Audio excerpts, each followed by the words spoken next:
पूरे देश के सामने मुलायम परिवार से एक हैरान करने वाली खबर तब सामने आई जब पता चला कि मुलायम सिंह यादव के छोटे बेटे अखिलेश यादव के सौतेले भाई, छोटे भाई और बीजेपी की एक मजबूत महिला नेत्री अपर्णा यादव के पति प्रतीक यादव का निधन हो गया। इस खबर ने पूरे देश को यह सोचने पर मजबूर कर दिया कि आखिर ये हुआ क्या। महज 38 साल की उम्र में प्रतीक यादव का निधन हो गया। लाइमलाइट से दूर रहते थे, राजनीति में बिल्कुल सक्रिय नहीं थे। शुरुआत से ही उनका एकदम क्लियर था कि बिजनेस की तरफ ध्यान देंगे, राजनीति की तरफ नहीं ध्यान देंगे। और जब भी ये सवाल पूछा जाता था कि समाजवादी पार्टी को लेकर आपका क्या रुख है, सपा में क्या शामिल होंगे, क्या चुनाव लड़ेंगे, हर चुनाव में उनकी चर्चा होती थी तो सिर्फ जवाब ना में होता था और यही होता था कि अखिलेश भैया के हाथों ही पार्टी मजबूत है और वही पार्टी की कमान संभालेंगे।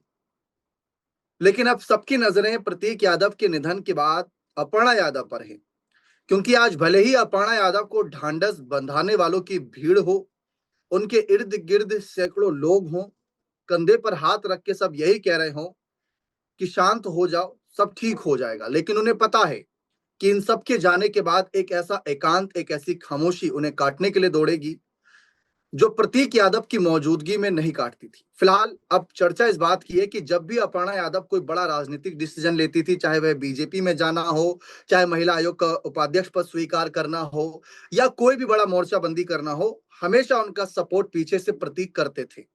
और खबरें भी कुछ इस तरीके से छपती थी कि मुलायम परिवार के ही सदस्य प्रतीक यादव की पत्नी ने मोर्चा खोला। तो एक बड़ी जो निशानी, एक छाप थी नाम की, वो अब प्रतीक के जाने के बाद कहीं ना कहीं खो सी गई है।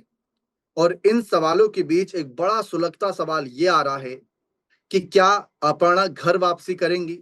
जिस तरीके से परिवार ने इस मुश्किल घड़ी में अपर्णा का साथ दिया, अखिलेश यादव बड़े भाई की भूमिका अदा किए, चाचा शिवपाल नजर आए, रामगोपाल नजर आए, भाभी डिंपल नजर आई, परिवार के बाकी सदस्य थे। तो क्या भविष्य के नजरिए से अपर्णा कहीं बीजेपी में जाकर बिना प्रतीक के अपने आप को अकेला महसूस ना करें, कमजोर महसूस ना करें?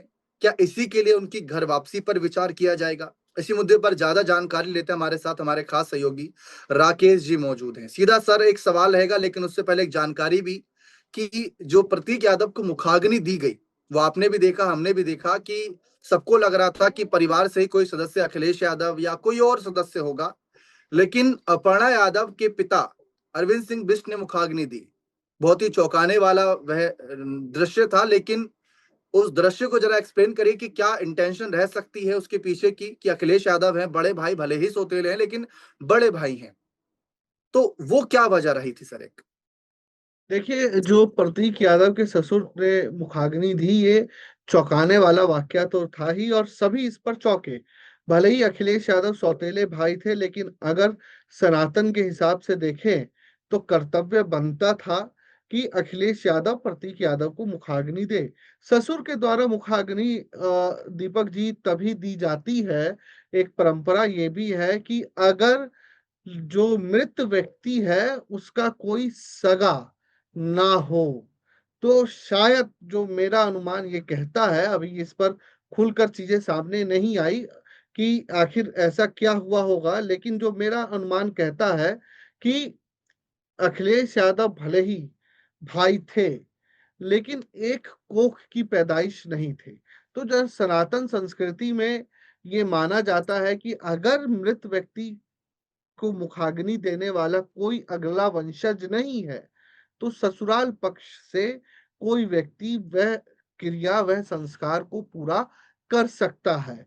हालांकि इस पर कोई किसी तरह का बयान नहीं आया, लेकिन ये सनातन की समझ रखने वाला हर व्यक्ति इसको समझता है। लेकिन इसके इतर बेहतर मैसेजिंग यही जाता कि अगर अखिलेश यादव मुखाग्नि देते, नहीं तो ऐसा भी किया जा सकता है कि जब पूर्व सीडीएस का देहांत हुआ था, तो उनकी बेटियों ने ही कंधा दिया था और मुखाग्नि भी दी थी।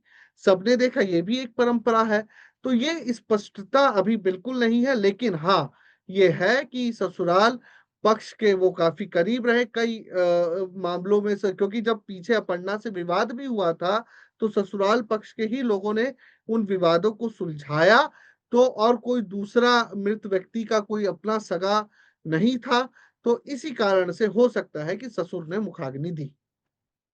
जी सर, लेकिन हमने एक चीज देखी थी जब प्रतीक यादव के निधन की खबर सामने आई और सुबह सुबह सभी दर्शकों ने वो खबरें बड़े बड़े मीडिया चैनल के जरिए पाई, तो उसमें सबसे आगे खड़ा पाया अखिलेश यादव को। ससुर या साला, यहाँ तक कि अपर्णा यादव की भी चर्चा नहीं हो रही थी, क्योंकि अपर्णा यादव किसी दूसरे राज्य में थी उस वक्त जब प्रतीक का निधन हुआ, तो उनके साथ नहीं थी।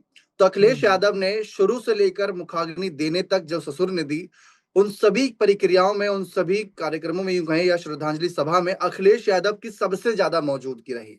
एक पल के लिए भी ये महसूस नहीं होने दिया कि कोई सौतेला है या कोई सगा नहीं है या एक कोख के नहीं है। आंखों से झलकते आंसू और मदद के आगे बढ़ते हाथ ये दर्शा रहे थे कि हम आपके साथ हैं।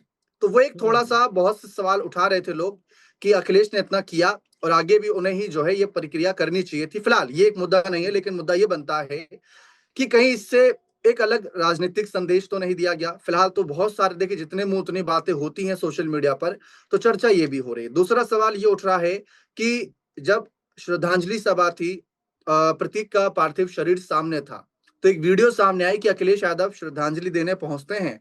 जैसे ही श्रद्धांजलि देकर अपने कदम पीछे करते हैं ताकि दूसरे लोग भी आए दर्शन करने के लिए, अपर्णा यादव अखिलेश के पास जाती हैं। परिवार के बाकी सदस्य बाहर रहते हैं और वो कमरे की तरफ जाते हैं। अब ये सवाल है कि आखिर क्या बातचीत हुई?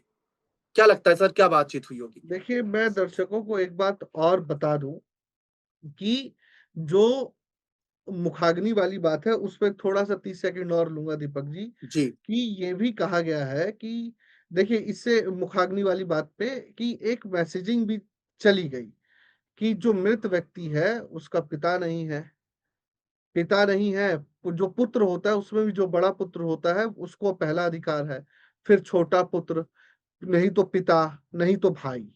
कहीं ना कहीं ये जो मैसेजिंग है, ये एक बहुत गलत संदेश गया है। अखिलेश यादव को मुखाग्नि देने का अधिकार मिलना चाहिए और अखिलेश यादव को देनी भी चाहिए। और मैं जहां तक अखिलेश यादव को समझता हूं, कोई ना कोई ऐसी बात हुई होगी जिसमें उन्होंने अपने कदम पीछे खींच लिए। अब दूसरी बात, मैं आपकी बात पे आता हूँ कि जब अपर्णा आई तो क्या एकांत में बातचीत हुई होगी। मैं आपको किस्सा एक बताता हूँ दीपक जी। ये मेरा किस्सा मेरे सामने का है और मैंने इस किस्से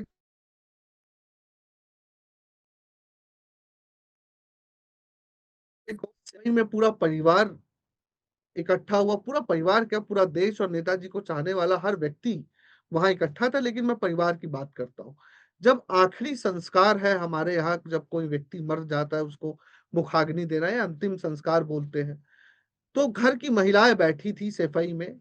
यादव परिवार की डिम्पल यादव भी थी, उन बाकी महिलाएं भी थी जो परिवार की महिलाएं थी, और बाकी गांव समाज की महिलाएं होती है। जैसे आपके हमारे यहाँ भी होता है कि किसी की मृत्यु हो जाती है तो गांव समाज की महिलाएं भी ढांढस बंधाने आती है। किसी कारणवश, कारण मुझे भी नहीं पता, अपर्णा यादव आई और अपर्णा यादव आकर, क्योंकि माहौल ऐसा था, गमगीन माहौल था, सभी महिलाएं बैठी थी, एक दूसरे को ढांढस, परिवार के लोगों एक दूसरे को बंधा रहे थे। अपर्णा यादव आती है और पीछे बैठ जाती है। डिंपल यादव की नजर जाती है, डिंपल यादव उनको इशारा करती है और पहली पंक्ति, दरी पर बैठे थे सभी लोग, और पहली दरी जहां पर डिंपल यादव बैठी थी बराबर में अपर्णा यादव को बिठाया। दूसरा वाक्य मैं आपको बताता हूँ। जब अभी परिवार में फिर से शादी का माहौल था, तो ये तो विजुअल सबने देखे कि प्रतीक, उनकी बेटियां और अपर्णा जाते हैं, पैर छूते हैं, अखिलेश आशीर्वाद देते हैं। एक जेठ की भूमिका अखिलेश यादव ने हमेशा निभाई, उसी भूमिका के तौर पर। और तीसरी बात मैं आपको और बताता हूं, आप सपा के किसी भी नेता से मिल लीजिए, जी। चाहे पहली पंक्ति के, दूसरे पंक्ति, तीसरी, चौथी, किसी या आम कार्यकर्ता, अपर्णा यादव ने सपा पार्टी का झंडा जलाया। अखिलेश यादव ने तमाम बयान दिए, लेकिन अपर्णा के खिलाफ एक बयान नहीं दिया। ये पारिवारिक एकजुटता थी और है भी। इसी कारण से अखिलेश यादव गए, पोस्टमार्टम हाउस भी गए, घर भी गए, और जब पत्रकारों ने उनका बयान लेना चाहा तो वो भावुक भी दिखे। मैं आपको एक और किस्सा इससे जुड़ा हुआ बताता हूं कि जब अखिलेश यादव के पिता और नेताजी का निधन हुआ, मुलायम सिंह यादव का, मुझे एक सपा के सीनियर लीडर ने ये चर्चा बताई थी तो अखिलेश यादव उस कमरे में थे और एक दो परिवार के लोग थे, शिवपाल यादव भी थे और एक दो परिवार के घनिष्ठ लोग थे और वो नेताजी भी थे। और उसी कमरे में वीआईपी रूम था, तो उसी कमरे में वॉशरूम भी था। अखिलेश यादव आते हैं, देखते हैं और वॉशरूम में जाते हैं, बड़ा रोते हैं, ऐसा वहां मौजूद लोगों का कहना है। फिर बाहर आते हैं और फिर कहते हैं कि हमें खुद को और पार्टी को संभालना है। ये अखिलेश यादव की एक कह लीजिए ये व्यक्तित्व है उनका। तो कहीं ना कहीं, और जो प्रतीक यादव का देहांत हुआ, उनकी बाइट सुनिए। भले ही प्रतीक यादव से उनका रिश्ता सार्वजनिक तौर पर लोगों ने, जब तक प्रतीक यादव जीवित थे, कुछ भी कहा हो, लेकिन अखिलेश यादव क्या कहते हैं, एक मेहनती लड़का जो अपने दम पर कुछ करना चाहता था। 2017 के आसपास का एक इंटरव्यू या 7 का है, मेरे को सन याद 17 नहीं का। है। जी। तो उसमें प्रतीक कहते हैं कि भाई हमें राजनीति में आना नहीं है। नहीं तो प्रतीक के लिए बहुत बड़ी बात नहीं थी राजनीति में आना, कहीं से भी वो सांसद और विधायक हो सकते थे। जी। परिवार के 5-6 लोग राजनीति में, उनका भी नाम जुड़ जाता और उनका हक था, लेकिन वो बाहर रहे। अब अपर्णा से क्या बात हुई होगी? अपर्णा देखिए, जैसा माहौल था तो राजनीतिक बात तो नहीं हुई होगी, लेकिन ढांढस जरूर बंधाया होगा, जरूर कहा होगा कि हम आपके साथ हैं, जहां जरूरत हो, जहां आवश्यकता हो, जरूर याद करना, हम खड़े रहेंगे। और खड़े हैं। डिंपल यादव गई, आदित्य थे आज हो मुखाग्नि सकता में, है सर ये मुखाग्नि धर्मेंद्र से यादव पहले का थे। दृश्य था, तो मुखाग्नि को लेकर ही बातचीत हुई हो, क्योंकि इतना बड़ा डिसीजन देखने को मिला मुखाग्नि के वक्त की ससुर ने मुखाग्नि दी, जबकि बड़ा भाई भले ही सौतेला है, वो है, चाचा हैं और ताऊ जी हैं, सभी हैं, और वो तो खून के रिश्ते हैं, तो वो भी दे सकते थे, परिवार के सदस्य थे, लेकिन ससुर ने दी। तो ये भी एक सियासी संदेश गया। लेकिन अब एक सवाल ये उठता है कि सर, जब नेताजी का निधन हुआ था 2022 के अंत में, तो चाचा शिवपाल ने एक बड़ा डिसीजन लिया था। वो प्रसपा पार्टी चला रहे थे, प्रगतिशील समाजवादी पार्टी। उन्होंने अखिलेश की हालत देखी, अखिलेश को अकेला देखा, डिंपल की हालत देखी, पार्टी की हालत देखी, तो उन्होंने अपना खुद का हित छोड़ते हुए अपनी पार्टी को कहीं ना कहीं दरकिनार रखते हुए पार्टी का विलय सपा में कर लिया था कुछ ही दिनों के अंदर। नेताजी के निधन के कुछ ही दिनों बाद ही ये बड़ा डिसीजन ले लिया गया था, बड़ा राजनीतिक डिसीजन था। अब यही सवाल अपर्णा पर भी आता है कि प्रतीक यादव के निधन के बाद, क्योंकि हमने देखा था जब महिला आयोग उपाध्यक्ष पद को लेकर चर्चा थी, तो बहुत नाराज बताई जा रही थी, क्योंकि सब कह रहे थे कि इनकी तो सांसद टिकट या विधानसभा टिकट या राज्यसभा भेजना या कोई बड़ा मंत्री पद, ये सब तो कुछ नहीं हुआ, सिर्फ उपाध्यक्ष पद पर बैठा देंगे। अध्यक्ष बनती तो भी बात अलग होती। तो प्रतीक यादव और अपर्णा खुद मुख्यमंत्री योगी से मुलाकात करने गए थे, योगी आदित्यनाथ से मुलाकात की वो तस्वीरें भी खूब वायरल थी। तो यानी प्रतीक हमेशा ही अपर्णा की एक बड़ी ढाल बनकर खड़े रहे, चाहे खुद राजनीति में नहीं रहे। यह हमने देखा, तलाक का विषय था, तो प्रतीक यादव ने ही वीडियो संदेश जारी करके उस पर अपनी राय रखी। तो वही बात आती है कि जो एक समय पर चाचा शिवपाल ने बड़ा डिसीजन लिया था, ये देखते हुए कि परिवार के बाकी सदस्यों की क्या स्थिति है। आज अपर्णा यादव भी देख रहे हैं कि परिवार के बाकी सदस्य किस तरीके से हमारे साथ खड़े हैं और क्या व्यवहार है उनका। जैसा कि आपने बताया कि डिंपल ने भी कैसा व्यवहार रखा, कोई ऐसा फील नहीं होने दिया कि आप बीजेपी में है तो आपको हम बिल्कुल नहीं पूछेंगे, आपने झंडा जला दिया तो हम आपके साथ खड़े ही नहीं है। तो क्या अपर्णा यादव का यहाँ से कोई व्यवहार बदलेगा या फिर वो बीजेपी के साथ ही रहेंगी? देखिए, अपर्णा का राजनीतिक सफर तो दीपक भाई सपा से ही शुरू हुआ और बड़े नाटकीय अंदाज में वो 2022 में बीजेपी में चली गई। तो बहुत बड़ी बात नहीं है कि अपर्णा यादव का हित बदल जाए। प्रतीक यादव जब तक जीवित थे, उन्होंने कभी भी, आप देखिएगा, अखिलेश यादव के खिलाफ कुछ नहीं बोला। अखिलेश यादव के लिए जब जो भी एक दो बयान उनके आए, तो उन्होंने अखिलेश यादव के साथ एक छोटे का ही व्यवहार रखा और अखिलेश यादव का बड़प्पन था कि उन्होंने हमेशा बड़े का व्यवहार रखा। तो अपर्णा यादव अगर शिवपाल यादव के नक्शे कदम पर चलती है, और देखिए बीजेपी में कोई खास उनका हित सध भी नहीं रहे हैं, राजनीतिक रूप हितों की बात की जाए तो, हालांकि ये समय नहीं है, लेकिन देखिए सत्ता और राजनीति बड़ी क्रूर है।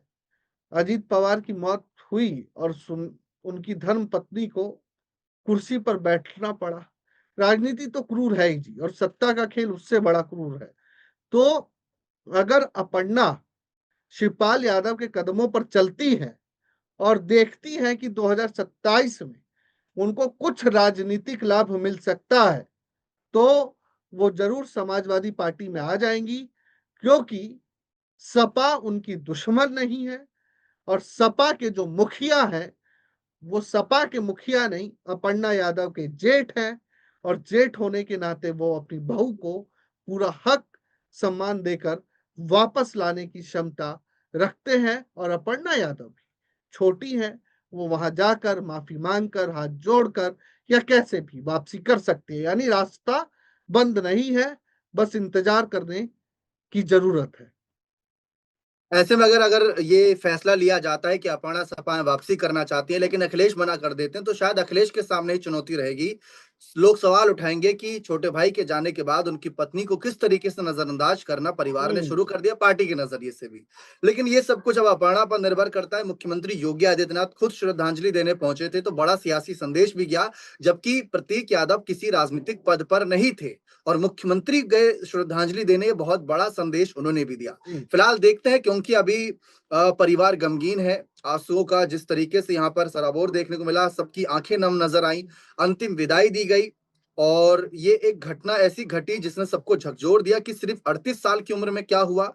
और दूसरा सवाल ये भी बना हुआ है कि प्रतीक यादव का निधन जिस रहस्यमय तरीके से हुआ, उसकी जो जांच चल रही है, पोस्टमार्टम रिपोर्ट सामने आई, विसरा रिपोर्ट का भी इंतजार है, तो उसमें भी क्या खुलासे होते हैं, वो सभी जानकारी आपको चैनल के माध्यम से मिलती रहेगी। बस शर्त यह है कि आप चैनल सब्सक्राइब करके बने रहें। बहुत बहुत शुक्रिया।